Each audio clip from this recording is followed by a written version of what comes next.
and jambalaya. So we're gonna, and it's down in New Orleans. It's down in Louisiana.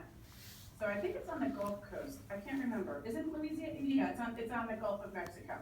Yes. I know because I just looked at your map. Yeah, we'll have to look it up when we're done talking to you. Okay. So here we go. If you guys get bored and you don't like the book, just raise your hand and we'll stop and talk. Is that cool? Yeah. It's really quiet, Miss Graham. Okay, here we go. Shorty. Also, I'm not a good reader. I'm not a teacher, so you're going to have to forgive me for my reading skills. It's Trombone Shorty.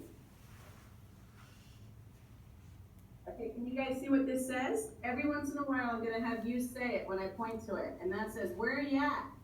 You say, "Where you at?" Where you at? Where you at? Okay. So here we go. We have our own way of living down here in New Orleans and our own way of talking too. And that's what we like to say when we want to tell a friend hello. So, Where you at? where you at? Lots of kids have nicknames, but I want to tell you the story of how I got mine. Just like when you listen to your favorite song, let's start at the beginning. Because this is a story about music.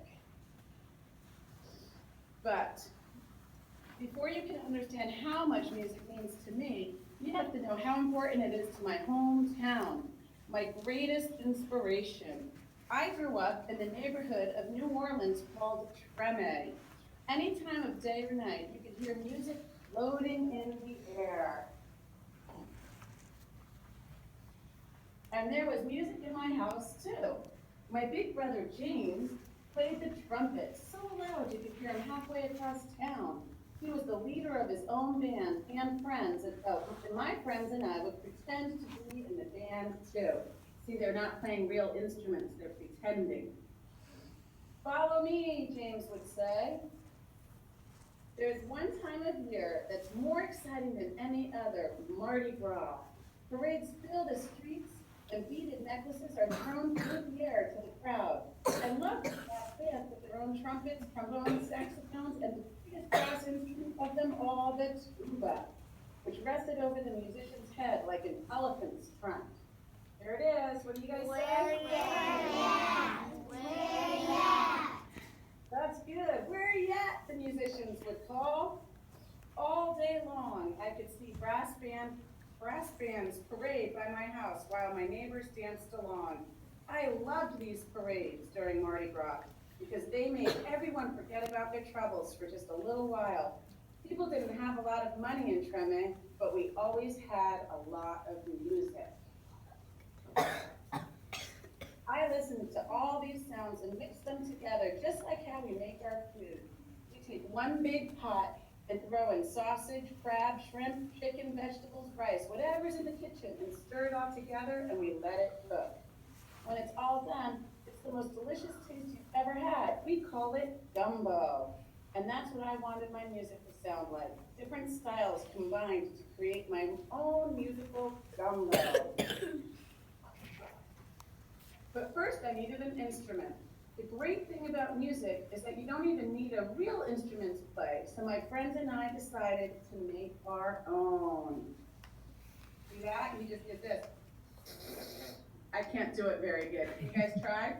Roll through your fingers.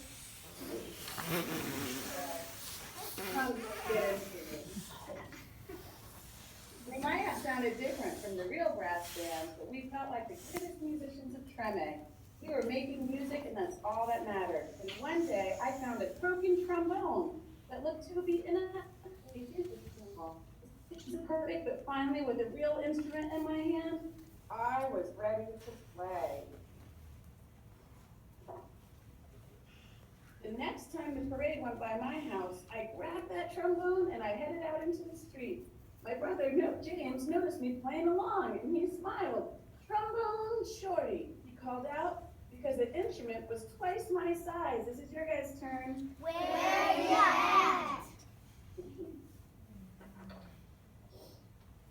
From that day on, everybody called me Trombone Shorty. I took that trombone everywhere. I went and never stopped playing. I was so small that sometimes I fell right over to the ground because it was so heavy. But I always got back up and I learned to hold it up high. I listened to my brother play songs over and over, and I taught myself those songs too. I practiced day and night, and sometimes I fell asleep with my trombone in my hand. There he is, sleeping with his trombone.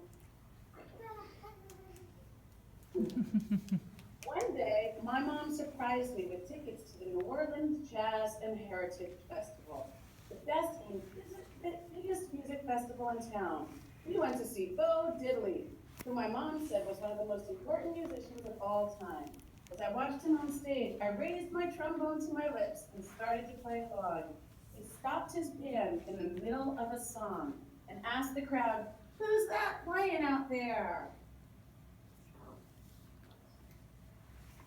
Everyone started pointing, but Bo Diddley couldn't see me because I was the smallest one in the place. So my mom held me up in the air and said, "That's my son, Trombone Shorty." "Well, Trombone Shorty, come up here and play," Bo Diddley said. There he is with Bo Diddley on stage. The crowd passed me overhead until I was standing on the stage next to Bo Diddley himself.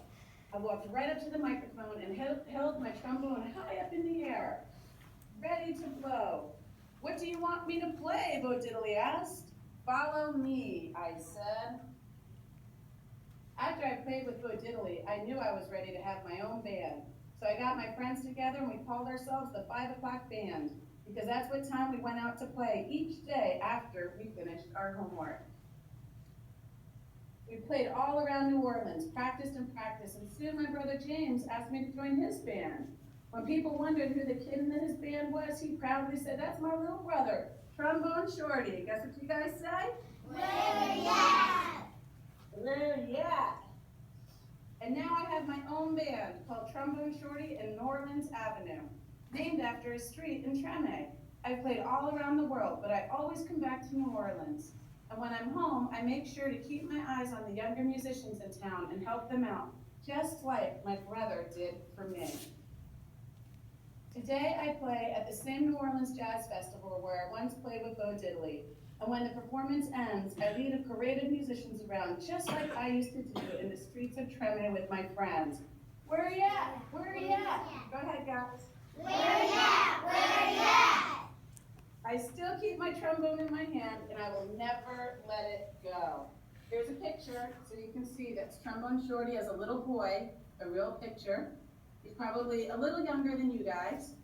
Here's another picture of Trombone Shorty as a little boy. And are you guys ready to see what he looks like now? Yeah. Here he is now. That is Trombone Shorty. Wow. He's a big guy now.